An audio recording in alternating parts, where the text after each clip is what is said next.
বাংলাদেশ জাতীয়তাবাদী মুক্তিযোদ্ধা দল কর্তৃক আয়োজিত আজকের এই প্রতিবাদ সভা আমরা এখনই শুরু করছি। আজকের এই প্রতিবাদ সভায় সভাপতি জনাব ইশতিয়াক আজিজুল হককে, মঞ্চে আরো উপস্থিত আছেন বাংলাদেশ জাতীয়তাবাদী দলের নেতা এবং বিশেষ আবার মাথা চাড়া দিয়ে উঠেছে। তারা আমার স্বাধীনতাকে চোখ রাঙাচ্ছে, তারা আমার স্বাধীনতা সার্বভৌমত্ব নষ্ট করতে চায়। তারা সেই কুরআন মাহাজুর, তারা আমার জাতীয় সঙ্গীতকে পরিবর্তন করতে চায়, তারা আমার জাতীয় পতাকে পদধ্বনিত করতে চায়। তাদের পরিচয় আমরা জানি, তাই তাদের বিরুদ্ধে রুখে দাঁড়াতে হবে। রাষ্ট্রপতি প্রেসিডেন্ট জিয়াউর রহমান কি ভুল করেছিল? তাদেরকে দয়া দেখিয়ে আবার তারা মাথা চাড়া দিয়ে উঠেছে। তারা বদনাম করছে, অপপ্রচার করছে, মিথ্যাচার করছে এবং ষড়যন্ত্র করছে বাংলাদেশের স্বাধীনতার বিরুদ্ধে। আজকে স্বাধীনতা বিরোধী আমাদের কর্মকাণ্ডের বিরুদ্ধে প্রতিবাদ সভার সম্মানিত সভাপতি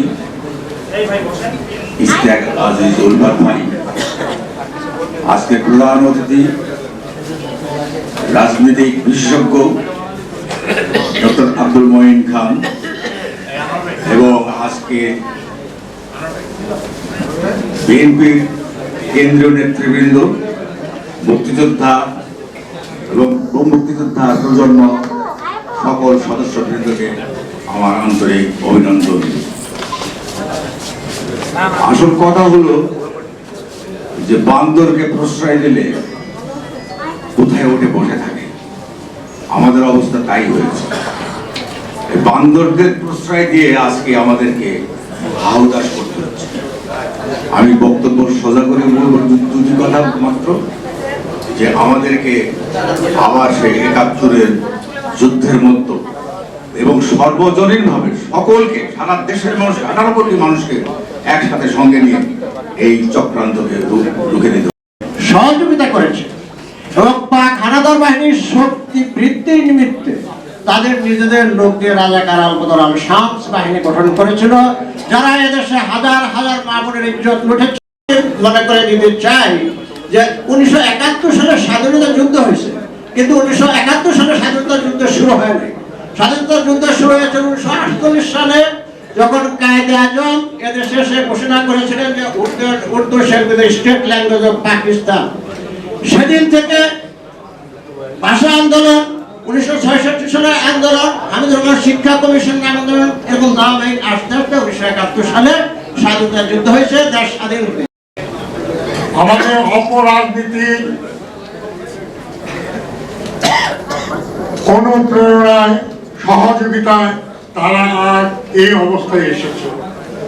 আজ আমাদেরকে প্রতিজ্ঞা করতে হবে। তাদের ভূমিকা ছিল মুক্তিযুদ্ধের ধরে নিয়ে হত্যা করত আর মিডিয়াতে প্রচার করত हम लोग भारत का কি বলে জাসুস কো পকড়া, অর্থাৎ ভারতের গোয়েন্দাদের, ভারতের গুপ্তচরদের ধরে এনেছি এবং হত্যা করে তারা উল্লাস করত। মুক্তিযোদ্ধাদের ভাই বোন আত্মীয় স্বজনদের ধরে এনে বলতো। এইভাবেই তারা আমল চালিয়েছে। বন্ধুগণ, এখন আমাদের মধ্যে সর্বপ্রথম বক্তব্য রাখার জন্য আমি অনুরোধ করব আজকে সম্মানিত সভাপতি কিছুক্ষণের মধ্যে এখানে উপস্থিত হবেন। ডক্টর আব্দুল মঈন খান, সদস্য স্থায়ী কমিটি বিএনপি, এবং এখানে উপস্থিত আছেন আমাদের বিএনপির সম্মানিত সিনিয়র নেতৃবৃন্দ এবং বীরাঙ্গনার বীর মুক্তিযোদ্ধা সহ আমার প্রজন্মের ভাই বোনেরা, সবাই আমার পক্ষ থেকে সালাম নেবেন। আজকে আমরা এখানে সমবেত হয়েছি যেই কারণে, সেটা হচ্ছে আমাদের তারুণ্যের প্রতীক, আমাদের ভারপ্রাপ্ত চেয়ারম্যান তারেক রহমানের বিরুদ্ধে যেই গুপ্ত সংগঠন জামাত, শিবির, চরমনাই, তারা যথাক্রমে যেই ষড়যন্ত্রমূলক অপপ্রচার এবং তথ্য সন্ত্রাস করে যাচ্ছে, তার প্রতিবাদে আমরা এই প্রজন্ম বলতে চাই, আমাদের শ্রদ্ধেয় বীর মুক্তিযোদ্ধারা যেভাবে রক্ত দিয়ে এই বাংলাদেশকে স্বাধীন করেছে, ঠিক তেমনি ভাবে আমরা এই প্রজন্মের রক্ত দিয়ে এই বাংলাদেশের স্বাধীনতা রক্ষা করে চলবো ইনশাআল্লাহ। আমরা একটি কথা বলতে চাই, আমাদের এই প্রজন্মের একটি কথা মনে রাখতে হবে, এখন ফেসবুক, টিকটক, ইনস্টাগ্রামের মাধ্যমে প্রচন্ড তথ্য সন্ত্রাস করে বেড়াচ্ছে একটি গুপ্ত সংগঠন। তারা জানে তাদের কোনো জনপ্রিয়তা নাই, তাদের কর্ম হচ্ছে ফেসবুকে স্ট্যাটাস দিয়ে কিভাবে বিএনপিকে মানুষের সামনে কোনোভাবে খারাপ করা যায় কিনা। কিন্তু আমরা প্রজন্ম জানি কিভাবে তাদেরকে রুখে দাঁড়াতে হবে। আমরা ফেসবুকের মাধ্যমে হোক, রাস্তাতে নেমে হোক, আমরা সার্বক্ষণিক আমাদের তারুণ্যের প্রতীক ভারপ্রাপ্ত চেয়ারম্যান তারেক রহমানের নির্দেশনায় আমরা সকলকে আমরা সুন্দরভাবে প্রতিহত করব এবং আমরা করতে জানি। আপনারা সবাইকে প্রস্তুত আছেন? আমরা যখনই প্রয়োজন হবে আমরা তাদেরকে রক্ত দিয়ে হোক, অস্ত্র দিয়ে হোক, যে করেই হোক এই বাংলাদেশকে স্বাধীনতার রক্ষা করে চলবো ইনশাআল্লাহ। এবং আমরা আরেকটি কথা, শেষ কথা আমি বলতে চাই, প্রজন্মের পক্ষ থেকে 24-এর ফেসিস্টকে কিন্তু আমরা তাড়িয়েছি। আমরা 1971 সালে রাজাকার থেকে শুরু করে যারা এই আবার নব্য ফেসিস্ট হয়ে উঠবে তাদেরকেও কিভাবে তাড়াতে হয় সেটাও আমরা জানি। তো আমরা সকলে সদা প্রস্তুত আছি, আমরা সেইভাবে কাজ করে যাব। আমাদের মুক্তিযোদ্ধারা যেভাবে আমাদেরকে দিক নির্দেশনা দিবেন, আমরা সদা প্রস্তুত আছি, আমরা সেভাবে কাজ করে যাব। সকলে আমাদের জন্য দোয়া করবেন। মঞ্চে উপবিষ্ট সিনিয়র নেতৃবৃন্দ, আমার সামনে রণাঙ্গনের মুক্তিযোদ্ধা ভাইয়েরা আছেন এবং মুক্তিযোদ্ধা প্রজন্মের সন্তানরা আছেন এবং সকল উপস্থিতি সাংবাদিক ভাই বোনেরা, আসসালামু আলাইকুম। দীর্ঘ 17 বছর স্বৈরাচার বিরোধী আন্দোলনের বিরুদ্ধে এই মুক্তিযোদ্ধা দল রুখে দাঁড়িয়েছিল। 1971 সালে এই মুক্তিযোদ্ধা ভাইয়েরা এদেশকে স্বাধীন করেছিলেন, এদেশকে দিয়েছিলেন একটা স্বাধীন সার্বভৌম পতাকা। 1971 সনে জামাতের কি ভূমিকা ছিল এটা দেশের মানুষ জানে। আমি একজন মুক্তিযোদ্ধা পরিবার এবং শহীদ পরিবারের সন্তান হিসাবে জামাতের হেন কর্মকাণ্ডের জন্য ধিক্কার জানাই। তারা জাতির কাছে ক্ষমা চায় নাই। যখন 17 বছর দীর্ঘ আন্দোলনের ফলে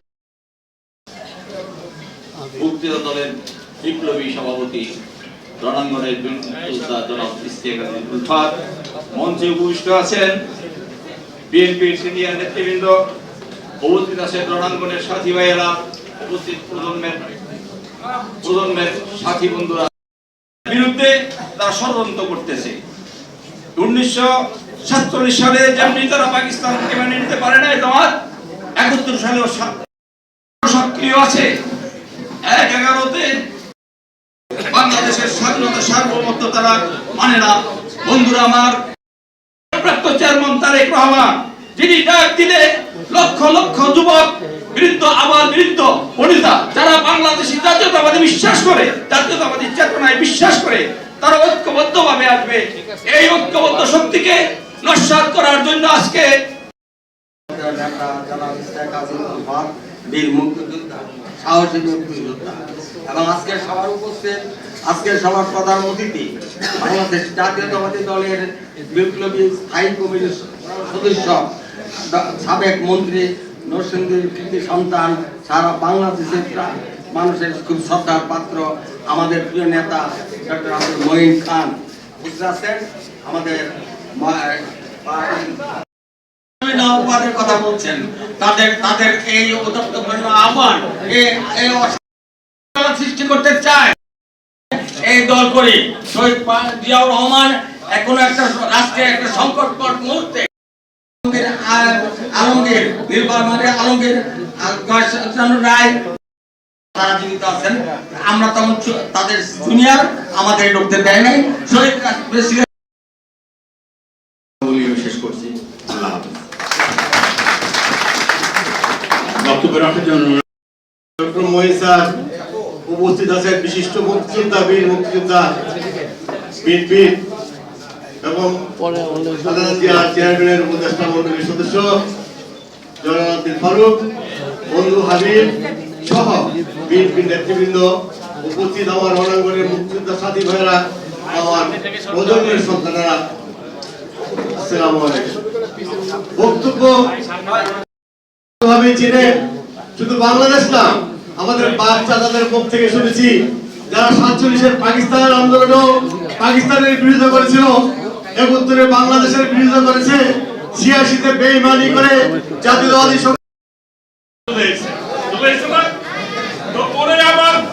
বলতে চাইতেছে নতুন বাংলাদেশ। আরে নতুন বাংলাদেশ আসলো কোথেকে? আপনারা বৈষম্য বিরোধী আন্দোলনে বিশ্বাসী, বৈষম্য বিরোধী আন্দোলনে বিশ্বাস হইলে তো বাংলাদেশকে আপনারা, আমরা গণতন্ত্র বিবর্জিত ছিলাম, আমরা বাংলাদেশকে যারা স্বৈরাচারী সরকার ছিল তাদেরকে হবে গণতন্ত্র প্রতিষ্ঠা করার চেষ্টা করছি। কোন দেশে করেছেন? সত্য কথা, এই এনসিপির ছেলেরা সহযোগিতা করেছে, আমরা তাদের অভিনন্দন জানাই।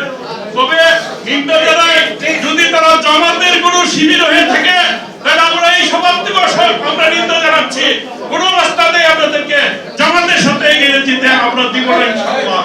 বাংলাদেশ আমাদের। একই দিনে 2 ঘন্টা পরে ছাত্র নেতা অসীম এবং প্রতীক তারা দুজন শহীদ হয়েছিল। এই সুন্দর পৃথিবী থেকে তাদেরকে হাসিনা বাহিনী পুলিশরা গুলি করে তাদেরকে বিদায় করেছিল। তাই এখন বক্তব্য রাখার জন্য অনুরোধ করব আপনারা রক্ষা করুন। ইয়াকা নাবুদু ইয়াকা নাস্তাইন। সবাই আমার অনেক শ্রদ্ধেয়, আজকে সভার সভাপতি, আজকে প্রধান অতিথি এবং মঞ্চে উপবিষ্ট প্রত্যেককে আমার আন্তরিক সম্মান শ্রদ্ধা জানিয়ে, এবং যারা উপস্থিত আছেন মিডিয়ার কর্মীরা, সাংবাদিকরা যারা আমাদের তুলে ধরেন, যাদের কাছে আমাদের অনেক প্রত্যাশা, সত্যকে তুলে ধরবেন, সত্যকে তুলে ধরা দরকার।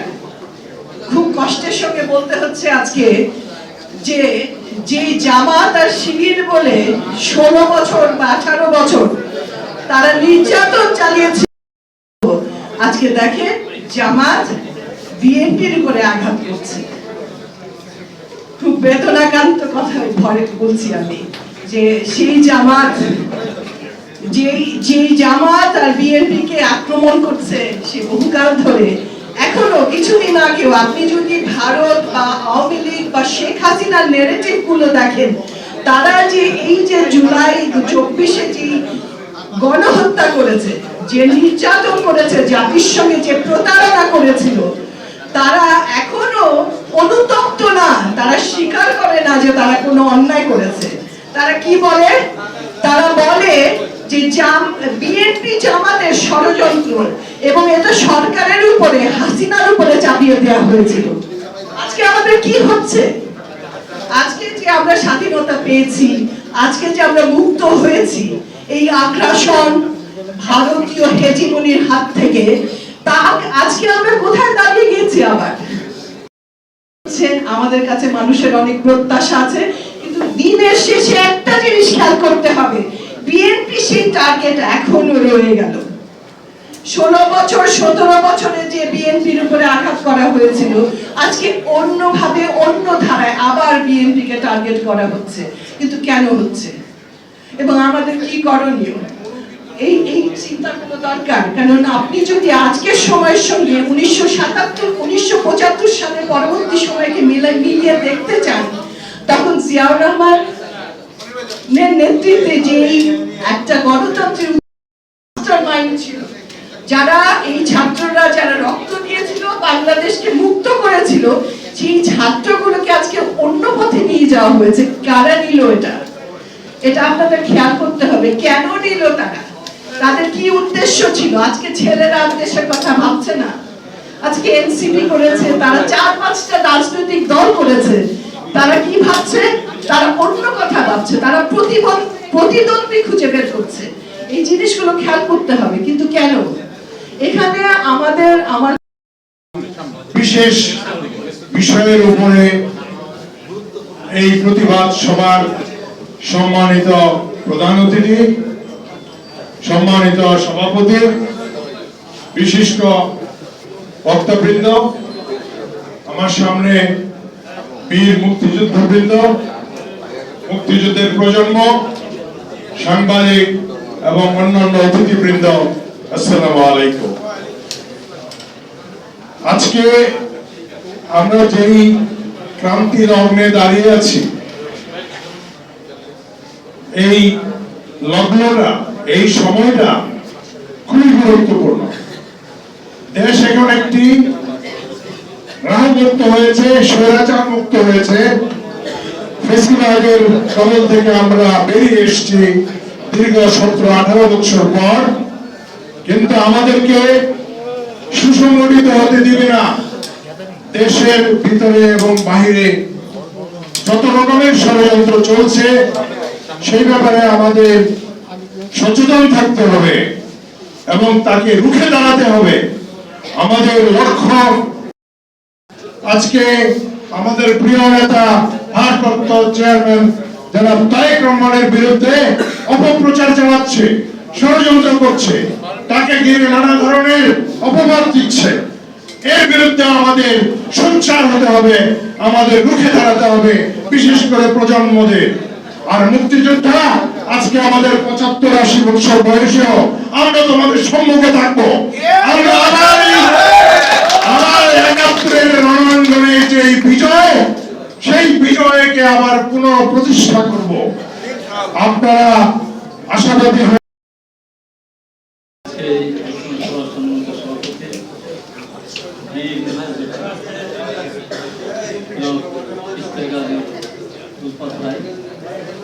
আজকের অনুষ্ঠানের প্রধান অতিথি আমাদের শ্রদ্ধেয় শিক্ষক, সাবেক মন্ত্রী, জাতীয় স্থায়ী কমিটির সম্মানিত সদস্য ডক্টর মঈন খান স্যার,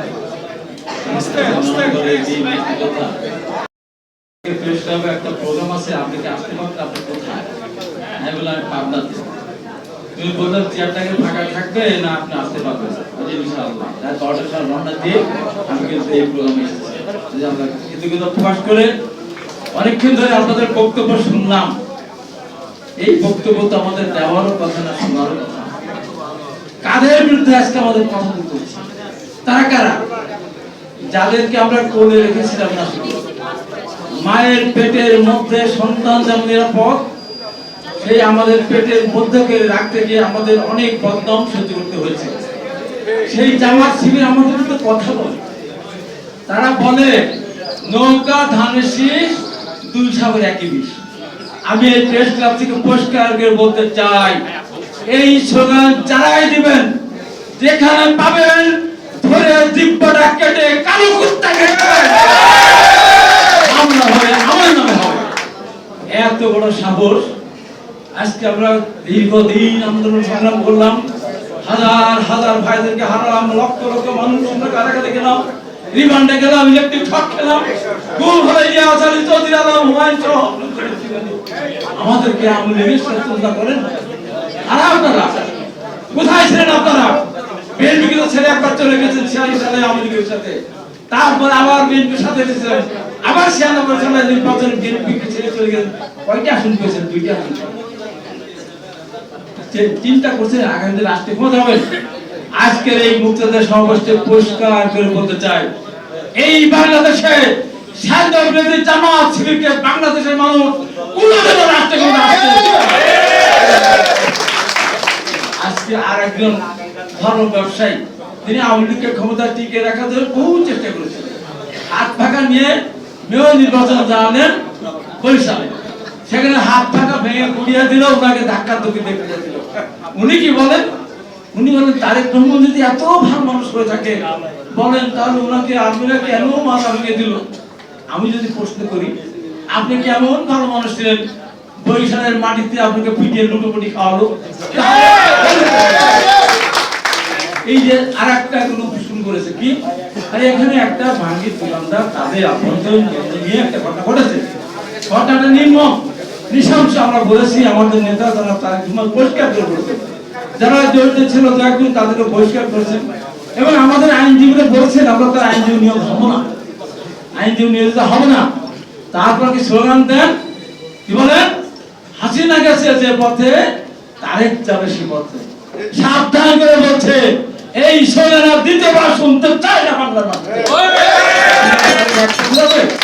হ্যাঁ কি সব স্লোগান দেয়, টিনের কি তিনি তারা কাওয়া, তারপর আমি কি বলে উত্তর দিতে চাই না। কি সমস্ত স্লোগান দিচ্ছে, এই স্লোগান আমরা শুনতে রাজি না। এত কষ্ট করে জীবনকে কি আছে আপনাদের, অতীত কি আছে বলেন তো, কি আছে অতীত? এই বাংলাদেশ, আধুনিক বাংলাদেশ, আজকের এই বাংলাদেশ, এই আধুনিক বাংলাদেশ, এই জন্মদাতা শহীদ রাষ্ট্রপতি জিয়া রহমান এবং আজকে নারী শিক্ষা থেকে শুরু করে আজকে বাংলাদেশের মেয়েদের যে শিক্ষার উন্নতি করেছে দেশকে বেগম খালেদা অবদান, কি অবদান আছে আপনাদের বলেন তো? আপনাদের অবদান একটি, ৭১ সালে লক্ষ লক্ষ মানুষের ইজ্জত নষ্ট করেছিলেন, লক্ষ লক্ষ মানুষকে হত্যা করেছিলেন। স্লোগান দেন কি, ভুয়া ভুয়া বিএনপি ভুয়া, এত বড় সাহস। আবার স্লোগান দেন ভাষে গোলাম আজমের বাংলাদেশ, নিজামের বাংলাদেশ আমাকে ঠাঁই নেন। আমি পরিষ্কার করে বলতে চাই, গোলাম আজম রাজাকার, নিজামী রাজাকার। লজ্জা কেন মুনাফিকের দল? ঢাকা বিশ্ববিদ্যালয়ে স্লোগান দিতেন ছাত্রলীগের মুছে লিগে, একটা একটা শিবির ধর, ধরে ধরে সবাই কর। তারপরে দেখলাম কি, যেই পতন হয়ে গেল সরকারের, একজন বলে বললেন আমি ছাত্র শিবিরের সভাপতি, হাই রে মুনাফিক। আরেকজন বললেন আমি ছাত্র শিবিরের সাধারণ সভাপতি। এই মুনাফিক দল জন্ম থেকেই তাদের ত্রুটি, এই ত্রুটি কোনদিনও সারবে না। এরা ৭১ সাথে ওরা ছাত্রলীগের বিরোধিতা করেছে, ৭১ বিরোধিতা করেছে, ওরা বিএনপির বিরোধিতা করে, আমির সাথে গিয়ে সহযোগ করেছিল বিএনপির। ওরা সবসময় বলতে হচ্ছে আগামীতে ইনশাল্লাহ ওদের সমুদ্রের তলতে ডুবে দেবো, সেখান থেকে উঠে আসতে না পারে এই সিদ্ধান্ত আমাদেরকে নিতে হবে। আমি ২-৩ দিন দেখলাম কি আমাদের লোকজন ভয় পেয়ে গেল না এই স্লোগানে, এই শিবিরের ভয় পেয়ে গেল। আমি গিয়েছিলাম, যেদিন কথা বলেছে সর্বপ্রথম আমি আরেকটা লাইভ থেকে বলেছিলাম হুঁশিয়ার সাবধান। তাই আমি বলবো, শেষ কথা বলতে চাই, আওয়ামী লীগ বিএনপিকে নিঃশেষ করতে গিয়েছিল, কি হয়েছে? আওয়ামী লীগ দেশ থেকে পালিয়ে গিয়েছে। আপনারা যদি বিএনপিকে নিঃশেষ করতে চান, আওয়ামী লীগের খাতায় নাম লেখাতে চান, আজকের এই মুক্ততা সমাবেশে জাতির চেষ্টা সন্তানদের এই সমাবেশ থেকে বলে দিতে চাই, বাংলাদেশের মাটি থেকে চিরদিনের জন্য আপনাদের রাজনীতিকে আমরা কবর দেব ইনশাআল্লাহ। আমাদের নেতা, দলের ভারপ্রাপ্ত চেয়ারম্যান, বিএনপির নেতারা আজকে বাংলাদেশের মানুষ এখন যে আশঙ্কার প্রতীক, তার বিদার কোনো কথা শুনতে চায় না। এই কথা বলে আমি আমার বক্তব্য শেষ করছি। যারা আত্মহত্যা দিয়েছিল সেই প্রিয় মুক্তিযোদ্ধাদেরকে সাহস জিগিয়ে যিনি হাসিনার রক্ত চক্ষুকে উপেক্ষা করে আজও আপনাদের মাঝে টিকে আছে আমার বন্ধু, মুক্তিযুদ্ধে যাকে দেখেছি সে বন্ধু এখনো বুড়ো হয় না, সে বন্ধুর এখনো তেজদীপ্ত বক্তব্য আমাকে অনেক উৎসাহ দেয়। প্রিয় বন্ধু, পুরো নাম আমি বলার,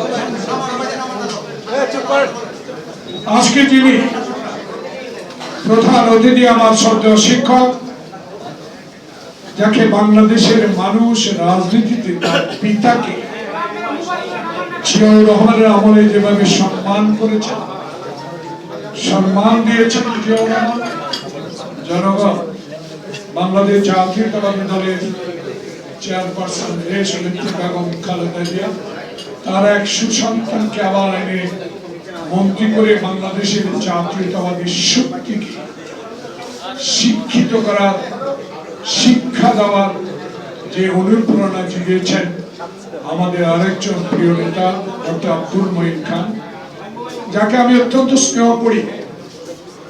অবশ্যই একই সংগঠনে আমরা দুইজনেই ছিলাম। সে প্রিয় ব্যক্তিত্ব, যাকে অত্যন্ত স্নেহ করি, আদর করি, যিনি আওয়ামী লীগের সকল ক্ষমতাকে প্রত্যাখ্যান করে দেশ নেত্রী বেগম খালেদা জিয়ার জাতীয়তাবাদী শক্তিতে রূপান্তরিত করার জন্য জাতীয়তাবাদী দলে যোগ দিয়েছেন প্রিয় হাবিবুর রহমান হাবিব এবং আমার সহযোদ্ধা মুক্তিযোদ্ধাবৃন্দ। আমি বেশিক্ষণ কথা বলবো না। পরীক্ষায় ফেল করে 4800 পাতার পরীক্ষায় ফেল করে মাথা খারাপ হয়ে গেছে। 71 সালে যারা আমাদেরকে ঘৃণা করেছে, আমার পিতা শিক্ষক, আমার পিতাকে 22 কিলোমিটার রিক্সার নিচে বসিয়ে পায়ের উপর তাদের পা উঠিয়ে দিয়ে কেন মুক্তিযুদ্ধে গিয়েছিলাম, সে স্মৃতির কথা, সেই ছবিও আমার কাছে আছে। সে 71-এ মুক্তিযুদ্ধের বিরোধীদের আবার বাংলাদেশের চক্রান্ত শুরু করেছে। পরীক্ষা কেন ফেল করেছে জানেন? এতে তো কোনো অভিজ্ঞতা নেই। আমরা স্নেহ করি, আদর দিব, কোলে টেনে নেব, কিন্তু মানুষের মন সবচেয়ে, পৃথিবীতে সবচেয়ে নরম মন মানুষের মন। হাতুড়ি দিয়ে, পাথর দিয়ে যে মনকে ভাঙা যায়, সে মনটাকে আপনারা ভেঙে দিয়েছেন। যে নেতা 16টি বছর দেশের বাইরে থেকে এই দলকে, এই মুক্তিযোদ্ধাদেরকে সম্মান করে দেশের অগণিত মানুষকে সেবা করার জন্য অক্লান্ত পরিশ্রম করে 16 বছর রক্ত চক্ষুকে উপেক্ষা করে বাংলাদেশ জাতীয়তাবাদী শক্তিকে আজকে শক্তিতে রূপান্তরিত করে জুলাই আগস্টের বিপ্লবকে সফল করেছে, সে প্রিয় নেতা তারেক রহমানকে নিয়ে কুৎসিত ভাষা প্রয়োগ করে আমাদের মনটা খারাপ করে দিচ্ছে। আমরা তো আপনাদের বিরুদ্ধে কোনো কথা বলতে চাই না, কারণ নবীন, আপনি যখন পদত্যাগ করে দলের চেয়ারপারসন হন বা আহ্বায়ক হন, আপনাকে অনেকে দোয়া করে দিয়েছে আপনি ভবিষ্যৎ প্রধানমন্ত্রী হবেন। আমি দোয়া করি, আমরাও দোয়া করি। আপনার অসীম সাহসিকতার জন্য আপনাকে অনেক আদর দিয়েছি। তাই বলে কি আপনি আটলান্টিক মহাসাগরের মতো একটি দল, যে দল সৃষ্টি করেছে স্বাধীনতার ঘোষক শহীদ জিয়া, যে দলের নেতৃত্ব দিয়েছে খালেদা জিয়া, যে দলের নেতৃত্ব দিচ্ছে তারেক রহমান, ওই সকল নেতা নেত্রীদের বিরুদ্ধে কথা বলার সাহস আপনাকে কে দিয়েছে?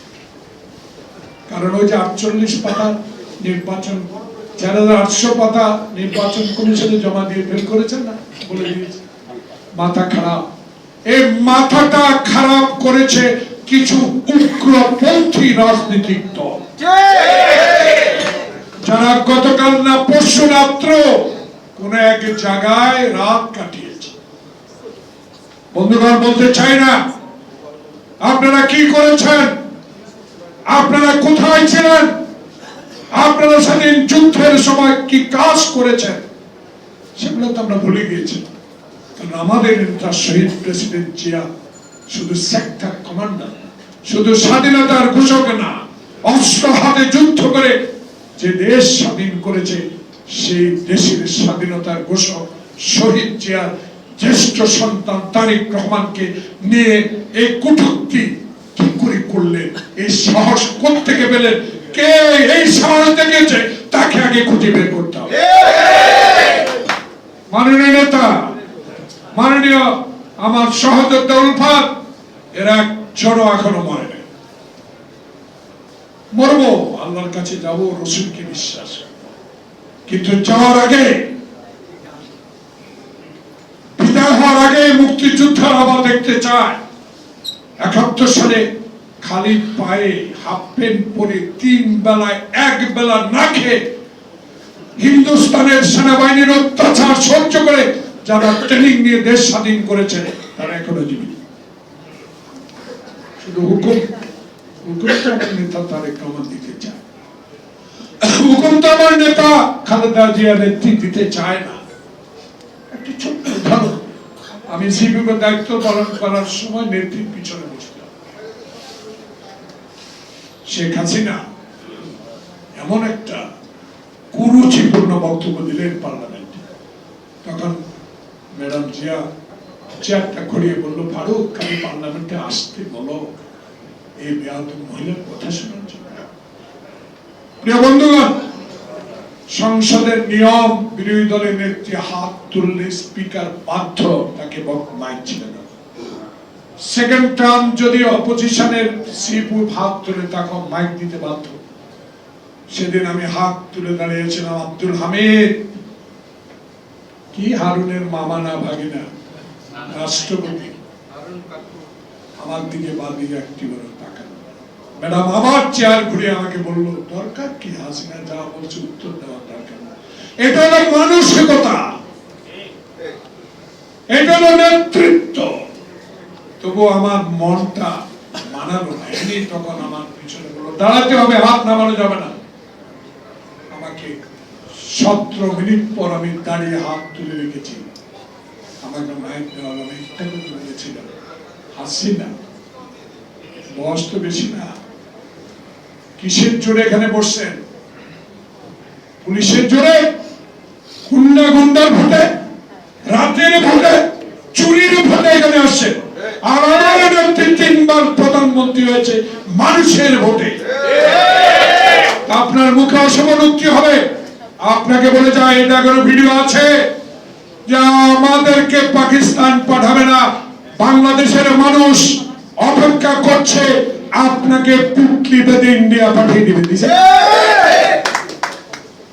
এই নেত্রীর সন্তান তারেক রহমানকে নিয়ে অসমান উক্তি, ব্যথার কারণে কথাগুলো বলি। পরোয়ার সাহেব জমাত করেন, আপত্তি নাই। মনে পড়ে এই শেখ হাসিনা কে আমাদের নেতা শহীদ জিয়া পুনর্বাসন করছিল, 7 দিন পরে এই হাসিনা, এই আশরাফ জিয়াউর রহমানকে খুন করার সাথে জড়িত ছিল। জামাত ইসলাম আপনাদেরকে হাসিনা পুনর্বহাল করছিল, কজনকে ফাঁসি দিয়েছে? দিয়ে দিয়েছেন। জাতীয়বাদী আপনাদেরকে পুনর্বাসন করছিল, বিলীন করে দিয়েছে জিএম কাদেরের অস্তিত্ব নাই। আর্মি বেঈমান কিনা মঈন ফখরুদ্দিন, মঈন বেঈমান, নোয়াখালী বেঈমান। মনে কষ্ট নিয়ে না, আমার বাড়ি আমি কিন্তু বেঈমান, বড় বেঈমান। আমি চমনি কলেজে জিএম ছিলাম, তারা 5 ভাই, কলেজের পিছনে বাসা। আমাকে তখন কিভাবে পিটিয়েছিল সেই দৃশ্যের কথা আমার মনে নেই, কিন্তু এত বিশ্বাস করে তাকে বানানো হয়েছে। তাকেও তাদেরকেও হাসিনা ক্ষমতা আনছে, লোকে বইটা দিয়ে মানুষ মানে মৃত্যু বেড়ে আনছে। ইসলামিক দপ্তরের আল কোরআনে আগুন জ্বালিয়ে কত কিছু সৃষ্টি করছে হাসিনা, আমাদের উপর দোষ চাপায়। কিন্তু হাসিনা তাদেরকে পুনর্বাসন করছিল। আর্মির 54 জন সেনাবাহিনীকে নির্মমভাবে হত্যা করেছে হাসিনা, এই মানব। তাই পঞ্চমবারের মতো এনসিপি, জামাত, আওয়ামী লীগকে আবার এদেশে প্রতিষ্ঠিত করবেন, সে সাহস দয়া করে আর করেন। আমরা এখনো জীবিত, কারণ আমরা কবরস্থানে রাত কাটিয়েছি। আমরা অর্ধেক পানি, হাঁটু পানিতে দাঁড়িয়ে পুলিশের ভয়ে রাত কাটিয়েছি। আমরা আয়না ঘরে নির্যাতন শিকার করেছি, হাজার হাজার মামলার শিকার হয়েছি, ইলেকট্রিক শক খেয়েছি। আপনারা শুধু হারুনের ঘরে 2-1 দিন ভাত খাইয়েই আমাদের বিরুদ্ধে অভিযানে কদিন ছিলেন হারুনের ঘরে, কি পেয়েছেন? এখন স্লোগান দেন তারেকের বিরুদ্ধে, স্লোগান দেন বিএনপির বিরুদ্ধে। এই অশুভ শক্তিকে কারা যোগান দিচ্ছে? কালো টাকা। এই কালো টাকা 16 বছরে রুজি করেছে হাসিনা দোসরেরা। ওই টাকাই এখন আবার আমি উল্লেখ করতে চাই, যারা গত 2 দিনে আমাদের নেতা আমাদের দলকে নিয়ে কথা বলেছে, তারাই আবার এই কালো টাকা নিয়েই এই ষড়যন্ত্র শুরু করেছে দেশে যাতে নির্বাচন না হতে পারে। এটা চক্র। এই চক্রের বিরুদ্ধে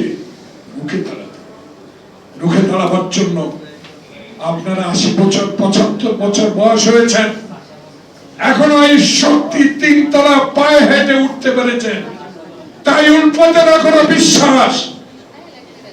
1 ঘন্টার পরিসরে মিটিং করে এত বড় মিটিং আপনি উপাদ নেতার নির্দেশ নেন, ইনশাল্লাহ আমরাই যথেষ্ট, কারণ আমরা ট্রেনিং জমা দিই না,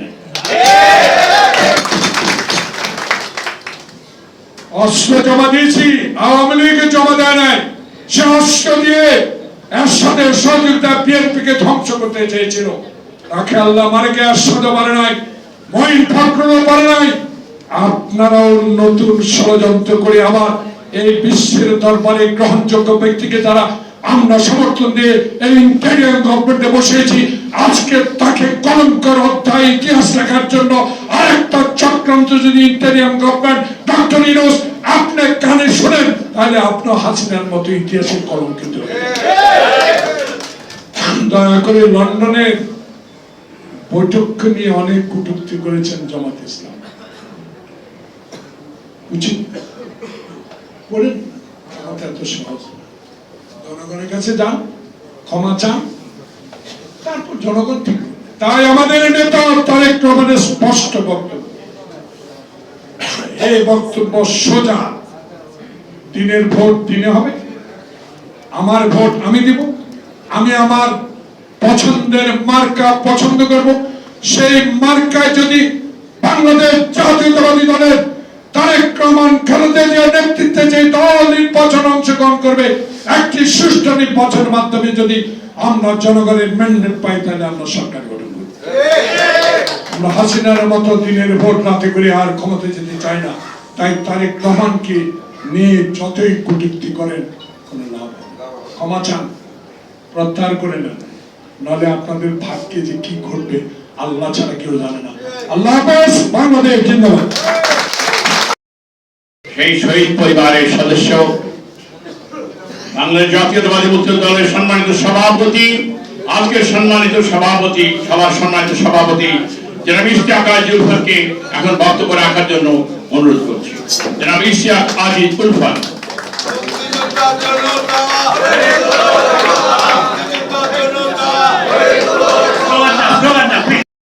আজকে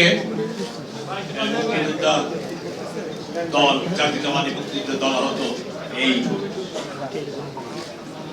প্রতিবাদ সভার সম্মানিত সভাপতি,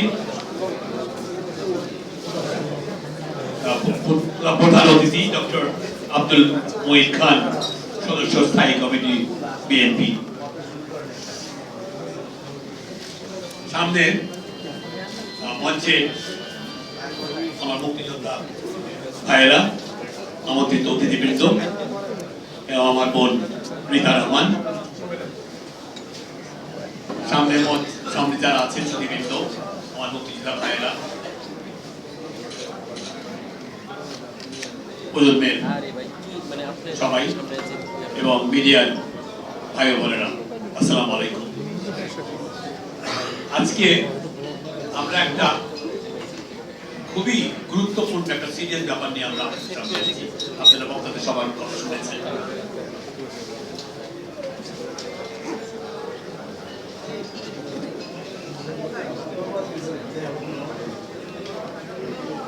সাধারণ মানুষকে অসাধারণ বানিয়েছিলেন মেজর জিয়াউর রহমান। তখন উনি প্রেসিডেন্টও ছিলেন না, প্রাইম মিনিস্টারও ছিলেন না, সামান্য একজন মেজর ছিলেন। ওনার বক্তব্যের মাধ্যমে সাধারণ মানুষ মুক্তিযোদ্ধা ভাইয়েরা, ওনার ভাষণ শুনে আমরা মুক্তিযুদ্ধে গিয়েছিলাম এবং সাধারণ মানুষ থেকে আমরা মুক্তিযোদ্ধা হয়েছিলাম। সাধারণ মানুষ কি ওনার এক বক্তব্যের মাধ্যমে, স্বাধীনতার ঘোষণার মাধ্যমে উনি আমাদেরকে অসাধারণ বানিয়েছিলেন এবং সেটার ফল কি হলো? আমরা একটা স্বাধীন সার্বভৌম দেশ পেলাম।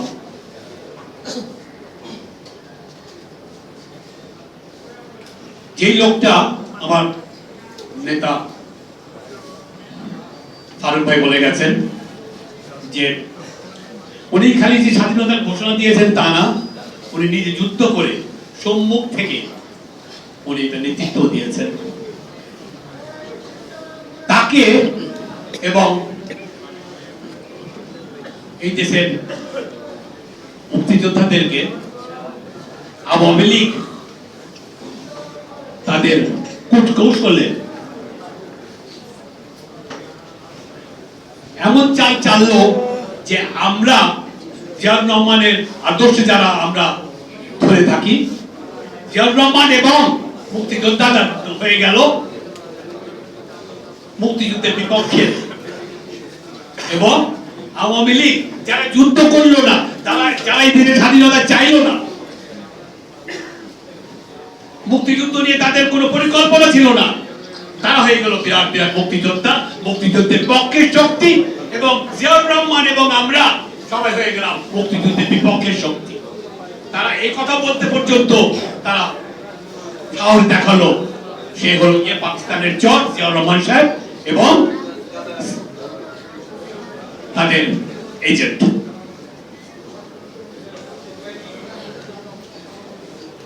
বন্ধুরা, আজকে মঞ্চে আছেন যারা, এদের মধ্যে অনেকেই অনেক ভীষণভাবে নির্যাতিত। তারা আছেন আমাদের মাঝে এবং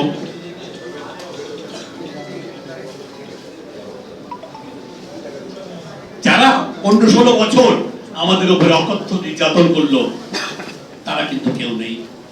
প্রত্যেকবারই 71-এও তারা ভেঙে গেছে, 75-এও তারা ভেঙে গেছে, 2024-এও তারা ভেঙে গেছে, পালিয়ে গেছে।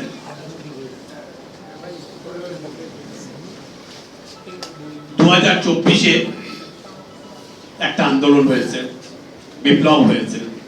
সেটা কিসের ফসল? একটা মাঠে যখন চাষ করা হয় তার আগে জমিটা ঠিক করা হয়, বীজ দেওয়া হয়, পানি দেওয়া হয়, তারপরে ফসল। আমরা 16-17 বছর মাঠে ছিলাম। মঞ্চে যারা আছেন, হাবিব ভাই, ফারুক ভাই, আমি সত্য, আমরা সবাই আমরা অনেকবার জেলে গেছি।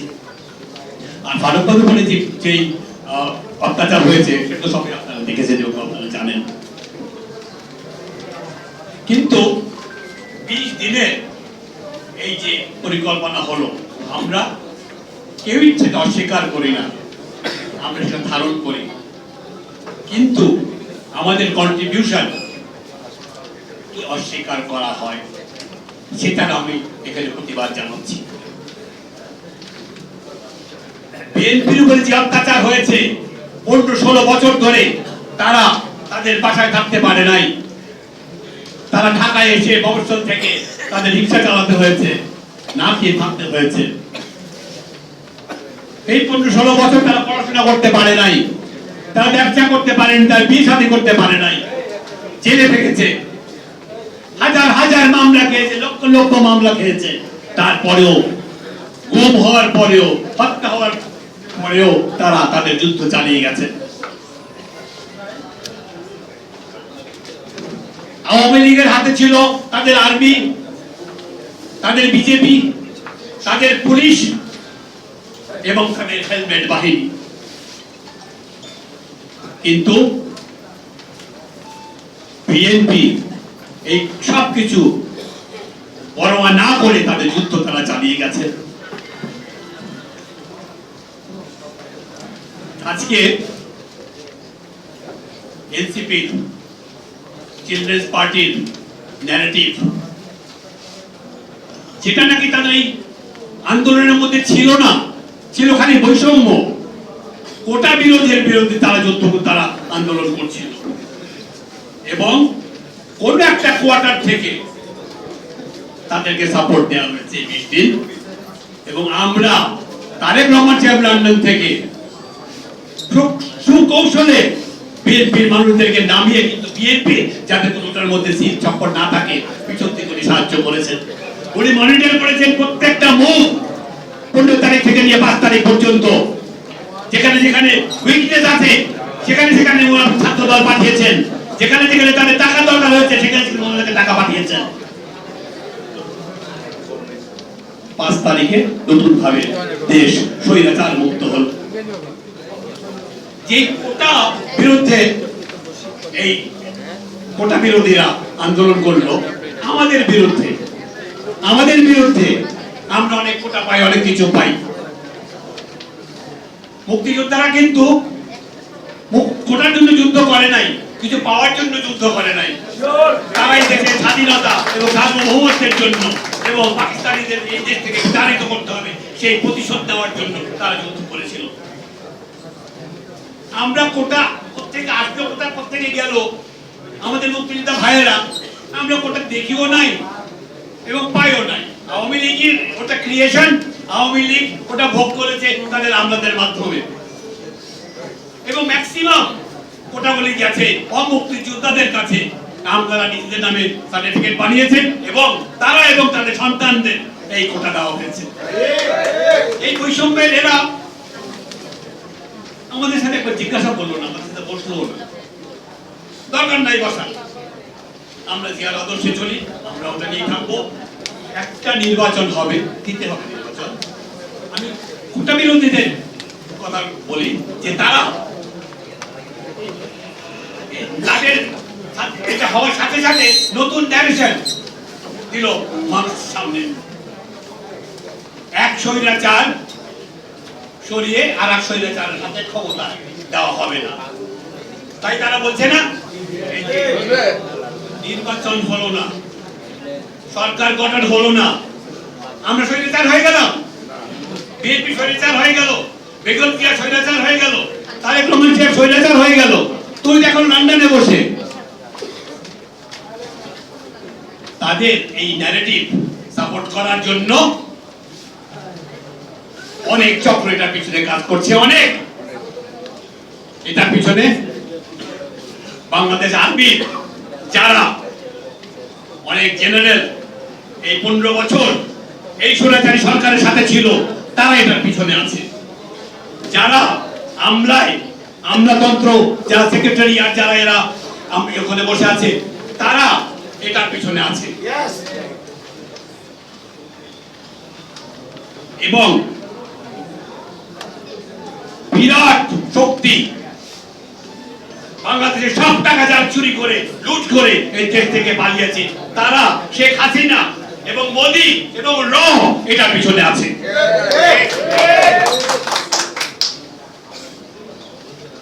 15 বছর যদি আমরা যুদ্ধ করে থাকতে পারি, আরো 15 বছর যুদ্ধ করব।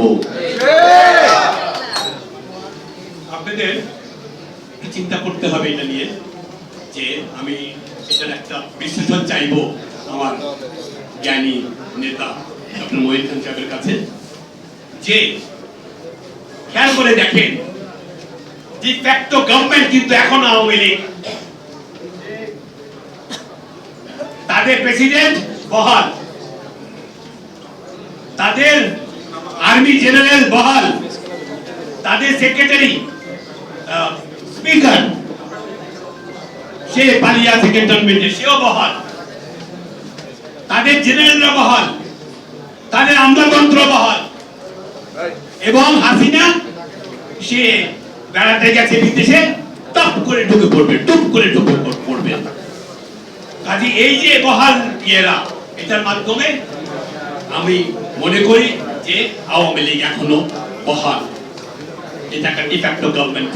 আমি বলবো এই চিলড্রেন্স পার্টির এদেরকে বেশি লাফায়েন না, বেশি ফালায়েন না। আপনাদের পিছন থেকে আজকে যদি ডক্টর ইউনূস তার সাপোর্ট ছড়িয়ে নেয়, কোথায় বেঁচে যাবেন আপনারা? একটা নির্বাচন হতে হবে, একটা দল সরকার গঠন করবে, তাছাড়া এই দেশ স্থিতিশীল হবে না, কোন ইনভেস্টমেন্ট আসছে না। নির্বাচন যে কোনো ফর্মে দিতেই হবে। নির্বাচন না হলে, নির্বাচন নিয়ে কথা বলে নির্বাচন পিছানো হলে কাদের লাভ? একটু চিন্তা করে দেখেন, লাভ সব সময় খোলা পানিতে যারা মাছ শিকার করে তাদের লাভ, জামাতের লাভ, চিলড্রেন্স পার্টি এনসিপির লাভ। তাদের কোনো দল নাই, তাদের কোনো সাপোর্ট নাই। তারা যতদিন পেছাবে ততদিন তারা মন্ত্রিত্ব ভোগ করতে পারবে।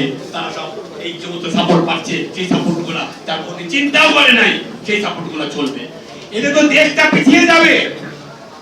এতে তো আওয়ামী লীগ আর হাসিনা এবং রয় এবং মোদী সুযোগ পাবে ষড়যন্ত্র করবার। আমাদের কি তাদেরকে এই সুযোগ দেওয়া উচিত? কাজেই আমরা চিন্তা করব আমাদের এই দেশের ভালোর জন্য, এই দেশের সার্বভৌমত্বের জন্য এবং এই দেশের স্বাধীনতার জন্য।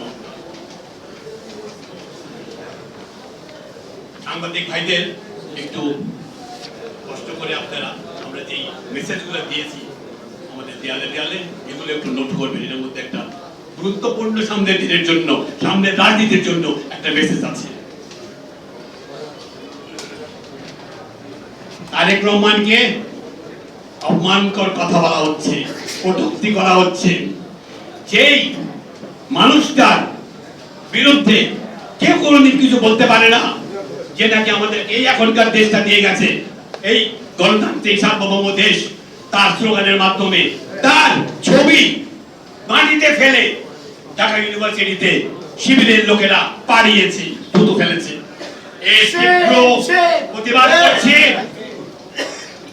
এর বদলা আমরা নেব, এটা আনকোয়েশ্চেন ছাড়া হবে না।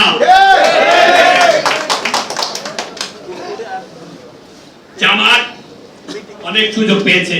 86 শতাব্দী বলে গেল হাবিব ভাই, সেই 86-তে তাদের স্লোগান ছিল বাঁচলে গাজী মরলে শহীদ। মনে আছে আপনাদের সেই কথা? নতুন প্রজন্ম তোমরা শুনে রাখো। তারা যখন আওয়ামী লীগের সাথে বিএনপির বিরুদ্ধে তারা আন্দোলনে লিপ্ত ছিল, তাদের তখনকার স্লোগান ছিল মরলে শহীদ বাঁচলে গাজী। একদিন বিএনপির উপরে ভর করবে, একদিন এরশাদের উপরে ভর করবে, একদিন আওয়ামী লীগের উপরে ভর করবে। এখন তারা মনে করে এই দেশের বিরোধিতা করে, এই দেশের স্বাধীনতার বিরোধিতা করে মানুষের রক কেটে রক কাটার রাজনীতি মানুষের মধ্যে দিয়ে শিখিয়ে তারা ক্ষমতায় যাবে। বাংলার মানুষ সামনের দিনে বুঝিয়ে দেবে জামাত কোথায় আছে মানুষের মনে। একদম নিচে নর্দমার মধ্যে তারা আছে এবং সেখানে জামাত শিবির থাকবে। তাদের সাথে হঠাৎ করে ঈমান আকীদা চলে আসলো চরমোনায়। আগে ছিল আওয়ামী লীগের সাথে এই ভণ্ডপীর, তাদের হাতে মার খেয়ে এখন আবার গিয়েছে জামাতের সাথে।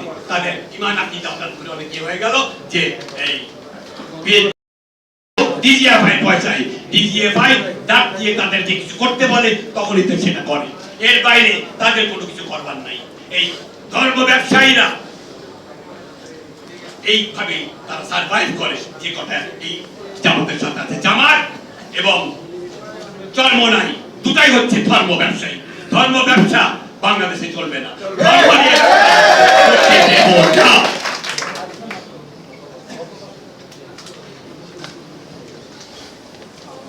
আজকে আপনাদেরকে স্মরণ করিয়ে দিতে চাই যে জামাতের এই অপমান, জামাতের এই কটূক্তি আমাদের নেতা তারেক রহমানের উপর এবং আমাদের নেতা বিএনপি স্থপতি শহীদ প্রেসিডেন্ট জিয়ার উপর, এটা আমরা মেনে নেব না। সামনের দিনে আমরা আরো প্রোগ্রাম করব, আরো মুখ উন্মোচন করে দেব। খালি মনে রাখবেন যে ৭১ তারা কি করেছিল। আমাদের মা বোনদের উপরে নির্যাতন, আমাদের মানুষদের উপরে নির্যাতন, এবং নির্যাতন, এবং তারা এমন জায়গায় তারা যেত যে পাকিস্তান আর্মিকে নারী যখন তারা দিয়ে যেত, যদি সে তাদের পক্ষের লোক হতো, তাকে সেই নির্যাতনকারীর সাথে বিয়ে দেওয়া হতো সেই রাত্রের জন্য। সকালবেলা আবার তাকে তালাক দিয়ে তারা চলে যেত। এই জামাত এই সমস্ত কিছু করিয়েছে। কাজেই সামনে আমাদের এই যুদ্ধ চলবে। আমরা মুক্তিযোদ্ধারা এখনো বেঁচে আছি। আমাদের একটা মুক্তিযোদ্ধা থাকা পর্যন্ত আমরা নতুন প্রজন্মকে নিয়ে, এই প্রজন্ম তোমরা কোথায়, এদেরকে নিয়ে আমরা এটা প্রতিহত করব। আপনাদের এখানে আজকে আসবার জন্য, এতক্ষণ শুনবার জন্য অনেক ধন্যবাদ জানিয়ে আজকে আমার আজকের সভার সম্মানিত সভাপতি জনাব ডক্টর আব্দুল মঈন খান সাহেবকে বিনীত অনুরোধ করছি বক্তব্য রাখবার জন্য। আমি যে কথা দিয়ে আজকে বক্তব্য শুরু করব সেটা হচ্ছে এই যে বাংলাদেশের মানুষ ধর্মপ্রাণ, কিন্তু বাংলাদেশের মানুষ ধর্মান্ধ নয়। আমি কি বলতে চাইছি আশা করি আপনারা সেটা বুঝতে পারছেন। কিছুক্ষণ আগে জাতীয়তাবাদী মুক্তিযোদ্ধা দলের সভাপতি, আজকে এখানে যারা মিডিয়া যারা এখানে উপস্থিত রয়েছেন তাদের উদ্দেশ্যে বলেছেন যে কতগুলো ব্যানার পোস্টার দেওয়া হয়েছে এই ঘরের চারপাশে, তাদের প্রতি আপনাদের দৃষ্টি আকৃষ্ট।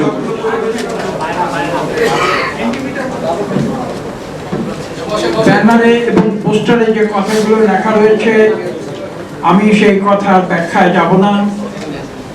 আপনারা প্রত্যেকে নিজেরা সেই কথার মর্মার্থ উপলব্ধি করবেন। আমি আপনাদের উদ্দেশ্যে যে কথা বলতে এসেছি সেটা হচ্ছে এই, কারো বিরুদ্ধে কথা বলে না, তার ভুরি ভুরি প্রমাণ আপনারা দেখেছেন। বিগত 15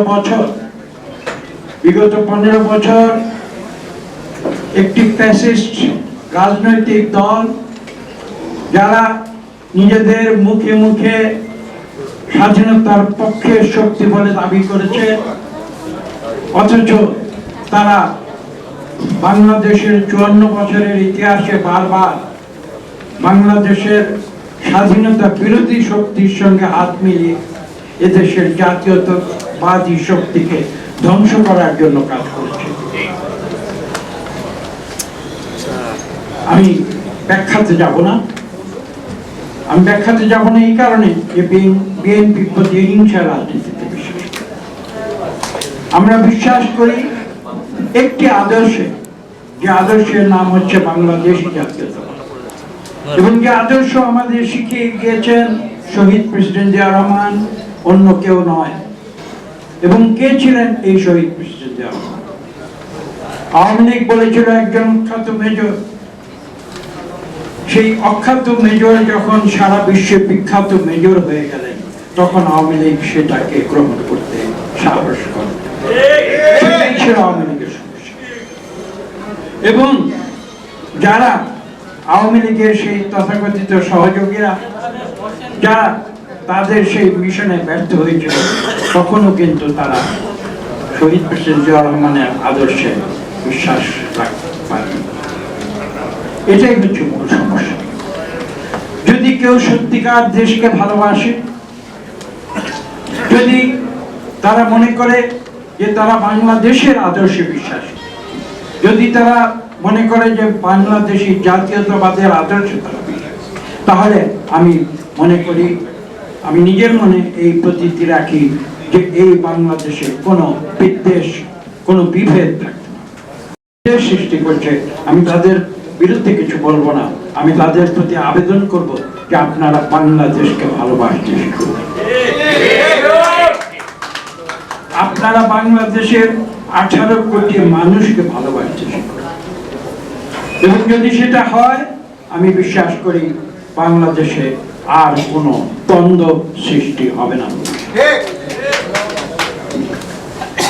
দেখুন, একটি সত্য কথা বলি যে পৃথিবীতে কোটি কোটি মানুষ, সব মানুষকে একইভাবে চিন্তা করবে সেটা নয়, মানুষ ভিন্নভাবে চিন্তা করবে, এবং সেটাই তো গণতন্ত্র।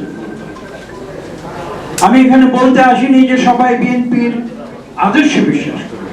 আমি যেটা বলতে এসেছি সেটা হচ্ছে এই যে আপনারা সবাই বাংলাদেশের আদর্শে বিশ্বাস করেন। যদি আপনারা বাংলাদেশের নাগরিক হয়ে থাকেন, যদি আপনারা বাংলাদেশি হয়ে থাকেন, বাংলাদেশি জাতীয়তাবাদের আদর্শে বিশ্বাস করেন, আপনাদের ভিন্ন মত থাকবে, আমাদের ভিন্ন মত থাকবে, আমরা আলোচনা করব, আমরা ডিবেট করব, এবং ডিবেটের শেষে আমরা যদি গণতন্ত্রে বিশ্বাস করি তাহলে গণতান্ত্রিক প্রক্রিয়ায় আমাদের যে ফাইনাল যে ডিসিশন, আমাদের যে চূড়ান্ত সিদ্ধান্ত, সেটা গণতান্ত্রিক প্রক্রিয়ায় নির্ধারণ। পাসপোর্ট হারিয়েছি, আমার স্কলারশিপ হারিয়েছি, আমি বিদেশের রাজপথে বাংলাদেশের পক্ষে প্রতিবাদ করেছি, কিন্তু আমি কিন্তু মুক্তিযোদ্ধা হতে পারি, কেননা আমি কিন্তু প্রত্যক্ষ মুক্তিযুদ্ধে অংশগ্রহণ করতে পারি নাই। তখন আমি কথাগুলো বলছি এই জন্যে যে এই গৌরবের অধিকারী আপনারা আজকে যারা এই কক্ষে আছেন, আমি আপনাদের প্রতি শ্রদ্ধা জানাই এবং আপনাদের প্রতি আমি আবেদন জানাই যে আপনারা এই দেশের যে কোটি কোটি মানুষ, নতুন প্রজন্ম বলে নিজেদের বলে, আমি জানি না নতুন প্রজন্ম বয়স দিয়ে নির্ধারিত হয় কিনা, যদি না মাথায় নতুন চিন্তাধারা থাকে তাহলে তারা কোনোদিন নতুন প্রজন্ম। আজকে আপনারা বৃদ্ধ হয়ে আপনারা যে নতুন চিন্তা করেছিলেন এক সময়, আপনারা বাংলাদেশকে স্বাধীন করতে চেয়েছিলেন, সেই জন্য জীবন বাজি রেখে যুদ্ধ করেছিলেন, আপনারা কিন্তু আসলে আজকে আপনারাই নতুন প্রজন্ম, এটা আমি বিশ্বাস করি। আমি এই অনুরোধ আপনাদের করব যে আজকে নতুন প্রজন্মকে আপনারা সঠিক দিক নির্দেশনা দিয়ে বাংলাদেশ যাতে সত্যিকার বাংলাদেশের যে আদর্শ, যে আদর্শে এই দেশ আপনারা সৃষ্টি করেছিলেন, সেই আদর্শ যেন অব্যাহত থাকে। এখান থেকে কেউ যেন ভুল পথে পরিচালিত না হয়, কেউ যেন এই দেশকে ভুল পথে পরিচালিত করতে না পারে। ভিন্ন মতামত থাকবে, কিন্তু এই বাংলাদেশের যে আদর্শ, সেই আদর্শকে কিন্তু যারা বিশ্বাস করে না, তারা বাংলাদেশে না থাকতে চায়, বাংলাদেশ চলে যায়, কোনো বাধা নেই। কিন্তু বাংলাদেশের ভেতরে থেকে বাংলাদেশ সৃষ্টির যে আদর্শ, সেই আদর্শের যারা বিরোধিতা করে, তাদের সঙ্গে কিন্তু বাংলাদেশ কোনোদিন একসঙ্গে মিলেমিশে থাকবে। আমি আপনাদের কাছে এই বক্তব্য রেখে আজকে শেষ করব যে আমি বলেছিলাম বিগত 1 বছর আগে জুলাই আগস্টের যে আন্দোলন, 8ই আগস্ট যেদিন একটি অন্তর্বর্তীকালীন সরকার গঠিত হয়েছিল, সেদিন আমি যখন বঙ্গভবনের ভেতরে শপথ অনুষ্ঠানে যখন রাষ্ট্রদূতরা এসে আমাকে জিজ্ঞেস করেছিলেন, বলেছিলেন যে আজকে তো তোমাদের বিজয় সফল হয়েছে, আজকে তো তোমরা খুব আনন্দিত, স্বৈরাচার বিদায় হয়েছে। আমি উত্তরে বলেছিলাম যে আজকের দিনটি কিন্তু আমাদের সংগ্রামের মাত্র প্রথম ধাপ। আজকের অন্তর্বর্তীকালীন সরকার গঠিত হয়েছে, তার অর্থ এটা নয় যে আমাদের বিজয় সম্পূর্ণ অর্জিত হয়েছে। তারা অবাক হয়ে আমাকে জিজ্ঞাসা করেছিল, তুমি কেন এই কথা? আমি তাদের উত্তর দিয়েছিলাম যে অন্তত পক্ষে আরো 2টি ধাপ বাকি আছে আমি দেখতে পাচ্ছি। প্রথম ধাপটি হলো এই অন্তর্বর্তীকালীন সরকার কর্তৃক একটি সুষ্ঠু নিরপেক্ষ নির্বাচন। আজকে 1 বছর পরেও কিন্তু সেই দ্বিতীয় ধাপটি আমরা অতিক্রম করতে পারি না। এবং 3, যে একটি সত্যিকার জনপ্রতিনিধিদের দ্বারা সংসদ গঠিত হয়, যে সংসদ বিগত 3টি নির্বাচনে গঠিত হতে পারেনি। এবং এই নতুন প্রজন্মের কথা তোমরা বলো যে নতুন প্রজন্ম কোনোদিন ভোট দিতে পারেনি, তারা যদি ভোট দিতে পারে এবং একটি সত্যিকার জনপ্রতিনিধিত্বশীল একটি সংসদ যদি গঠিত হয়, তাদের মাধ্যমে একটি গণতান্ত্রিক সরকার বাংলাদেশে গঠিত হওয়া এবং গণতান্ত্রিক সিস্টেম বাংলাদেশে ফিরে আনা, এটা হচ্ছে 3 নম্বর চ্যালেঞ্জ। এবং এটা যদি সম্পন্ন হবে, আমি বলবো যে আমাদের এই বর্তমান 2024-এর সংগ্রাম আমাদের সফল হবে। সেই সংগ্রাম কিন্তু 2024-এর নয়, আমরা বিগত 15 বছর ধরে যে সংগ্রাম করে এসেছিলাম, 2024 ছিল তার চূড়ান্ত পর্যায়ে। এটা বুঝতে হবে, একটি বিস্ফোরণমুখ রাজনৈতিক পরিস্থিতি, বিএনপির লক্ষ লক্ষ নেতা কর্মীদের জীবনের বিনিময়ে জেলে যাওয়ার বিনিময়ে, অত্যাচার নির্যাতনের বিনিময়ে আমরা সৃষ্টি করেছিলাম। সেখানে ছাত্ররা এসে, আমি তাদের ধন্যবাদ জানাই, তারা সঠিক সময়ে একটি স্ফুলিঙ্গ তারা সৃষ্টি করেছিল দেশলাইয়ের কাঠিতে, এবং সেই স্ফুলিঙ্গ সেটা সম্পূর্ণভাবে সরকারকে গ্রাস করে তাদের পালিয়ে যেত। 24 আন্দোলনের এই সঠিক যে বিশ্লেষণ, সেটা কিন্তু বাংলাদেশের প্রত্যেকটি মানুষকে বুঝতে হবে। সেই গৌরব কিন্তু কারো একা নয়, সেই গৌরব বাংলাদেশের 18 কোটি গণতন্ত্রকামী।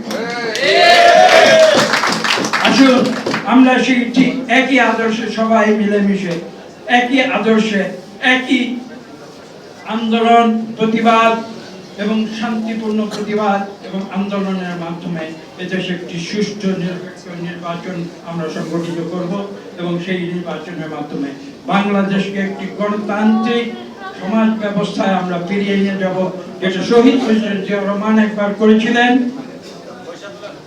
তিনি একদলীয় শাসন থেকে বহুদলীয় শাসন ব্যবস্থা বাংলাদেশের মানুষদের উপহার দিয়েছিলেন। দ্বিতীয়ত, যেটা দেশনেত্রী বেগম খালেদা জিয়া একবার করেছিলেন, তিনি 1980 দশকে স্বৈরাচারী সামরিক সরকারকে বিদায় দিয়ে রাজপথে আন্দোলনের মাধ্যমে বাংলাদেশে পুনরায় পার্লামেন্টারি গণতন্ত্র তিনি পুনঃপ্রতিষ্ঠা করেছিলেন।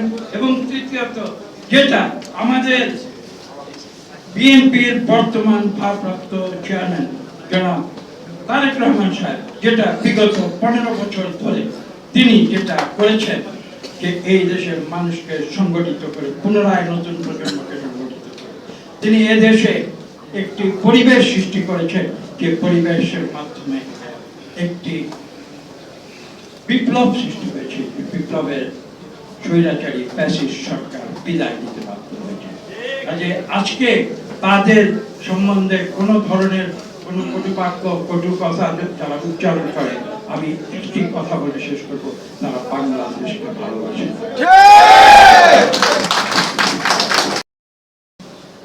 আজকে এই আলোচনা সভা যারা আয়োজন করেছেন, তাদের উদ্দেশ্যে আমি কয়েকটি কথা বলে আমার বক্তব্য শেষ করব। এটা হচ্ছে যে মুক্তিযোদ্ধা একটি জাতির সর্বশ্রেষ্ঠ সন্তান।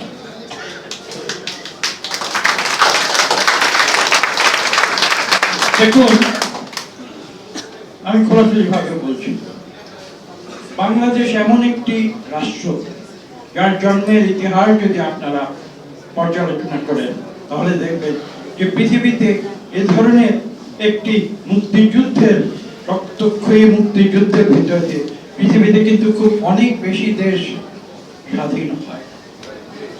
কাজেই সেই দিক থেকে আমরা নিজেদের গৌরবান্বিত, এবং সেই গৌরবের অংশীদার হচ্ছেন যারা সম্মুখ সমরে, যারা মুক্তিযুদ্ধে যারা অংশ নিয়েছিলেন, তারাই কিন্তু এই গৌরবের সত্যিকার ভাগিদার।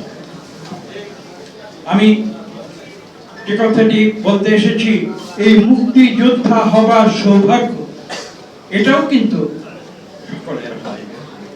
পৃথিবীর একটি নির্দিষ্ট সময়ে এমন একটি সময় আসে, সেই সময় যারা বেঁচে ছিলেন, যারা যৌবনী ছিলেন, যারা যুদ্ধ করার সামর্থ্যে ছিলেন, তারাই কিন্তু মুক্তিযোদ্ধা হয়েছে। আজকের যে নতুন সমাজের কথা বলি, তারা মুক্তিযোদ্ধা কোনোদিন হতে পারবে না। আমি তাদের ধন্যবাদ জানাই, বিগত 2024 সালে তারা দেশের স্বৈরাচার উৎখাতে তারা গুরুত্বপূর্ণ ভূমিকা রেখেছে। ছাত্র জনতা সেটার অংশীদার হয়েছে, কিন্তু মুক্তিযুদ্ধের অংশীদার কিন্তু আমি নিজের ব্যক্তিগত উদাহরণ দিয়ে আমি বলতে পারি, আমি কিন্তু সে সময় লন্ডনে একজন ছাত্র হিসেবে ছিলাম। আপনারা অনেকে জানেন, কেউ কেউ জানেন। আমাদের কষ্ট হয়েছে, আমরা মুক্তিযুদ্ধের পক্ষে কাজ করেছি, পূর্ণ রাজনীতিতে বিশ্বাসী, আমরা নিয়মতান্ত্রিক রাজনীতিতে বিশ্বাসী, আমরা সুস্থ রাজনীতিতে বিশ্বাসী। বাংলাদেশের সমাজ এবং সংস্কৃতিতে যেসব কথা, বাক্য, কটুবাক্য, সেগুলো বাংলাদেশের মানুষ চিরদিন প্রত্যাখ্যান করে এসেছে। সেই সব কথাবার্তা, ভাষা আজকে বাংলাদেশে প্রকাশ্যে যারা নিয়ে আসে, তারা বাংলাদেশকে ভালোবাসে, তারা বাংলাদেশের সমাজকে ধ্বংস করতে চায়, যারা বাংলাদেশের যে কৃষ্টি সেটাকে তারা ধ্বংস করতে চায়। আজকে তো আমরা এই দেশে বড় হয়েছি, আপনারা মুক্তিযুদ্ধ করেছেন, আপনারা কি কখনো দেখেছেন বাংলাদেশের প্রকাশ্যে এ ধরনের শব্দ, কথা, বার্তা, কটুবাক্য এগুলো কেউ কখনো প্রকাশ্যে বলে? আপনাদের দীর্ঘ জীবন, আজকে 50, 60, 70, 80 বছরের যারা মুক্তিযুদ্ধ তারা এখানে রয়েছে, তারা বলুন। তাহলে এই উদ্দেশ্যমূলক ভাবে বাংলাদেশের যে ইমেজ, সেই ইমেজকে ধ্বংস করার জন্য যে কর্মকাণ্ড আমরা বিগত কয়েকদিন দেখি, এটা কেন হচ্ছে তার বিশ্লেষণ করতে হবে। এই জন্য কারা থাকে তাদের চিহ্নিত করতে হবে। আমি বলি না যে তাদের শাস্তি দেব, একথা আমি কখনো বলি না, শাস্তি দেওয়ার অধিকার আমাদের নেই, কিন্তু আমরা একথা বলবো যে আপনারা যে অন্যায় তার প্রতিবাদ করুন শান্তিপূর্ণ পর্যায়ে।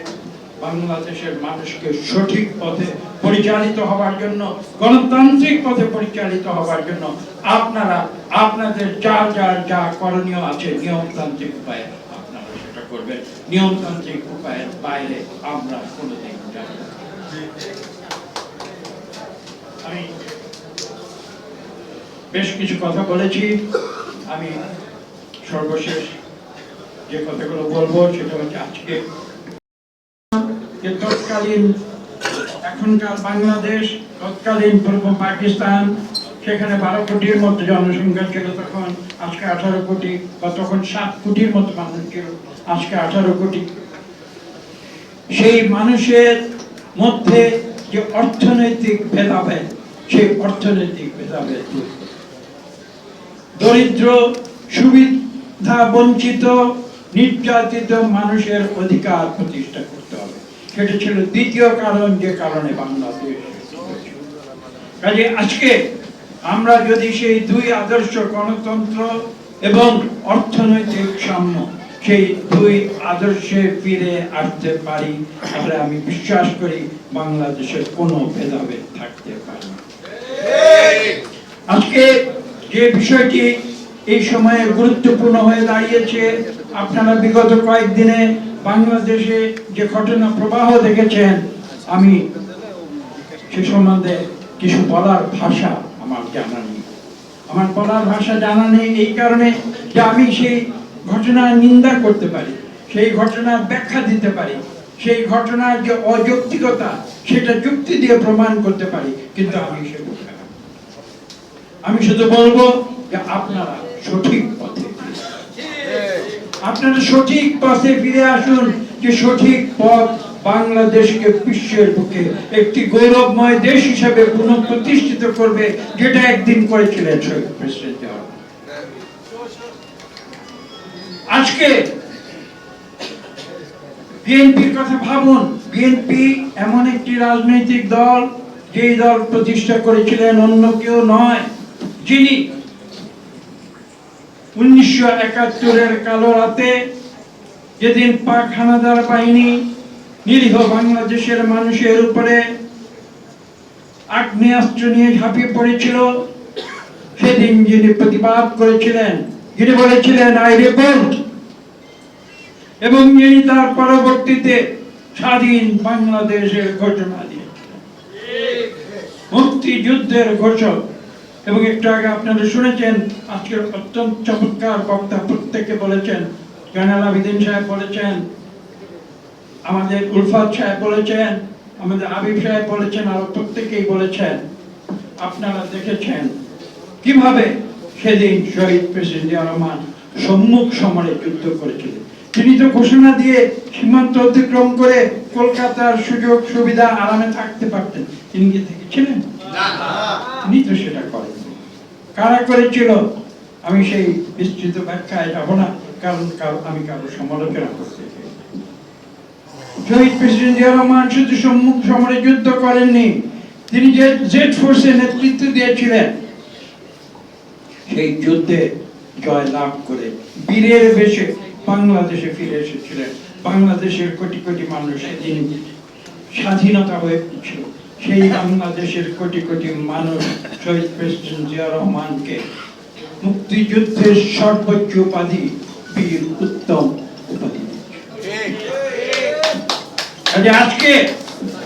আজকে যারা বড় বড় কথা বলে, তাদেরকে স্বাধীনতার যুদ্ধের ইতিহাস আবার নতুন করে পড়বার জন্য আমি তাদের একান্ত অনুরোধ করব। গল্প বানিয়ে সেটাকে ইতিহাস বলে চালানো যায় না। বিগত 15 বছর চেষ্টা করেছিল, আপনারা দেখেছেন, কোমলমতি বালক বালিকা স্কুলের ছেলে মেয়েদের পাঠ্যপুস্তকে মিথ্যা তথ্য সম্বলিত করে সেটাকে মুক্তিযুদ্ধের ইতিহাস বলে চালানো হওয়ার প্রচেষ্টা, সেই প্রচেষ্টা ব্যর্থ হয়েছে। কেননা মিথ্যা কোনোদিন সত্যকে ঢাকতে পারে না। আজকে বাংলাদেশের যে বর্তমান পরিস্থিতি, সেখানে আসি। যে ঘটনার কারণে আজকে আমরা এই আলোচনা প্রতিবাদ সভার আয়োজন করেছি, আমরা প্রতিবাদ সভার আয়োজন করেছি, মুক্তিযোদ্ধা দল প্রতিবাদ সভার আয়োজন করেছে, তারা রাজপথে গিয়ে উশৃঙ্খল আচরণ করে না। কারণ শহীদ প্রেসিডেন্ট জিয়া রহমান আমাদের সেই শিক্ষা দেন। আমরা এখানে প্রতিবাদ করতে এসেছি শান্তিপূর্ণ প্রক্রিয়ায়, নিয়মতান্ত্রিক প্রক্রিয়া, গণতান্ত্রিক প্রক্রিয়া। যারা ভুল করবে আমরা তাদের চোখে আঙুল দিয়ে দেখিয়ে দেব, কিন্তু তাদের যে কটু ভাষা আমরা রাজপথে দেখেছি, সেই কটু ভাষা আমরা ব্যবহার করব। আজকে তাই একথা স্পষ্ট ভাষায় উচ্চারণ করতে হয় যে আমরা বাংলাদেশের স্বাধীনতায় যেমন বিশ্বাস করি, আমরা বাংলাদেশের স্বাধীনতার দুটি আদর্শ আমি বলেছি, গণতন্ত্র এবং অর্থনৈতিক সাম্য, সেটাতে যেমন বিশ্বাস করি, আমরা ঠিক একইভাবে বাংলাদেশের স্বকীয় চিন্তা এবং ভিন্ন চিন্তাধারা সেটাতেও আমরা বিশ্বাস করি। কিন্তু একটি কথা মনে রাখতে হবে, গায়ের জোরে বন্দুকের গুলি দিয়ে, জেল জুলুম জরিমানা মিথ্যা গায়েবী মামলা দিয়ে, কারো একজনের মত আরেকজনের উপরে কটু কথা দিয়ে, রাজপথে অন্যায্য আচরণ করে একজনের মত কখনো আরেকজনের উপরে দেওয়া যাবে না। আমরা সেই প্রক্রিয়ায় আমরা বিশ্বাস করি। কাজেই যারা এই পন্থাগুলো আজকে অবলম্বন করেছে, আমরা তাদের বিনীতভাবে অনুরোধ করছি, আপনারা এই সব অন্যায্য অন্যায় প্রক্রিয়া থেকে আপনারা বিরত থাকুন। আপনাদের বিরুদ্ধে আমাদের কিছু বলার নেই। আপনারা বাংলাদেশের আদর্শে বিশ্বাসী হন। আজকে বাংলাদেশ একটি ক্রান্তিকালের ভিতর দিয়ে যাচ্ছে। আমরা এখন এই মুহূর্তে আমরা 2024-এর জুলাই আগস্টের যে বিপ্লব, সেই বিপ্লব নিয়ে আমরা বিভিন্ন অনুষ্ঠান কর্মসূচি করছি, আমরা সেটাকে স্মরণ করছি শ্রদ্ধার সঙ্গে। যারা জীবন দিয়েছে আজকে থেকে 1 বছর আগে, যারা আহত হয়েছে, যাদের বিভিন্ন অঙ্গ প্রত্যঙ্গ নষ্ট হয়ে গিয়েছে, আমরা তাদের প্রতি শ্রদ্ধা জানাই, আমরা তাদের কাছে স্মরণ করি এবং আমরা সেই তাদের যে অবদান, সেই অবদান স্বীকার করার জন্য আমরা 36 দিন ব্যাপী আমরা অনুষ্ঠান করছি। আমি এই কথাই আজকে এখানে বলবো যে আজকে এই যে একটি ক্রান্তিকালের ভেতর দিয়ে বাংলাদেশ পরিচালিত হচ্ছে, আপনারা কিন্তু সতর্ক থাকবেন। আজকে থেকে 1 বছর আগে 5ই আগস্ট যেদিন এই দেশে স্বৈরাচার পালিয়ে যেতে বাধ্য হয়েছিল, সেই দিন বাংলাদেশের ছাত্র জনতার যে বিজয় হয়েছিল, সেই বিজয় শুধু 2024-এর 5ই আগস্টে বন্দী করে রাখতে হবে। সেই বিজয়কে সুসংহত করতে হবে, সেই বিজয়ের সুফল বাংলাদেশের 18 কোটি মানুষের কাছে পৌঁছে দিতে হবে। আজকে প্রায় 1 বছর অতিক্রান্ত হতে চলেছে, আমরা কি অগ্রগতি দেখেছি? আমরা এই ইন্টারিম অন্তর্বর্তীকালীন প্রায় দীর্ঘ 1 বছর অতিক্রান্ত হতে চলেছে, আমরা কি অগ্রগতি দেখছি সেটা পর্যালোচনা করতে হবে, আত্মসমালোচনা করতে হবে। আজকে এই অন্তর্বর্তীকালীন সরকার তারা কি অর্জন করেছে বিগত 1 বছরে তা বিশ্লেষণ করতে হবে। তাদেরকে একটি নির্দিষ্ট দায়িত্ব দেওয়া হয়েছে এবং এই দেশের মানুষ ভালোবেসেই কিন্তু তাদের উপরে সেই দায়িত্ব দিয়েছে।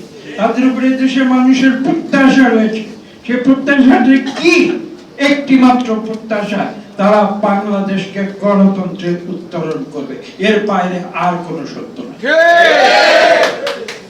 আজকে আমাদের দেখতে হবে যে আমরা সেই পথে কত দূর অগ্রসর হতে পেরেছি। আজকে যে ঘটনা প্রবাহ আমরা বিগত কয়েকদিনে বাংলাদেশে, ঢাকায় এবং সারা বাংলাদেশে দেখেছি, সেই ঘটনা প্রবাহ কি সত্যিকার মানুষের সৃষ্ট ঘটনা প্রবাহ, নাকি সেটি উদ্দেশ্যমূলক ভাবে যারা বাংলাদেশের আদর্শকে ধ্বংস করতে চায় তাদের সৃষ্ট কোন কল্প কাহিনী এবং কোন ঘটনা প্রবাহ বা সাজানো নাটক কিনা, সেটা আজকে বিশ্লেষণ করতে হবে। আমরা স্পষ্ট ভাষায় একটি কথা বলে দিতে চাই যে আমরা গণতন্ত্রে বিশ্বাস করি। গণতন্ত্রে যে উত্তরণ, সেই উত্তরণের একটি মাত্র প্রক্রিয়া আছে। সেই প্রক্রিয়াটি কি? সেই প্রক্রিয়ার নাম হচ্ছে একটি সুষ্ঠু নিরপেক্ষ নির্বাচন। এর বাইরে আর কোন পন্থা বাংলাদেশে কেন, সারা বিশ্বে অন্য কোথাও জানা নেই। আর যদি কেউ বলে যে তারা গণতন্ত্রে বিশ্বাস করে না, তারা অন্য কোন পন্থায় তারা এই দেশকে পরিচালনা করতে চায়, তাহলে তারা, আমাদের পথ আলাদা, তাদের পথ। এটা স্পষ্ট করতে হবে। গণতন্ত্রের মুখোশ পরে কেউ যদি এদেশে স্বৈরতন্ত্র করতে চায়, সেটা বিএনপি হতে। কাজে আজকে এই কথাগুলো আমাদের সকলের কাছে স্পষ্ট হতে হবে। এদেশে যে বিভিন্ন ঘটনাগুলো ঘটছে বিগত কয়েকদিনে আমরা দেখেছি, সেই ঘটনার মূলে কোন রহস্য রয়েছে, সেই রহস্য আজকে বাংলাদেশের 18 কোটি মানুষকে উন্মোচিত করতে হবে। এবং তাই আমি আজকে বক্তব্য দীর্ঘ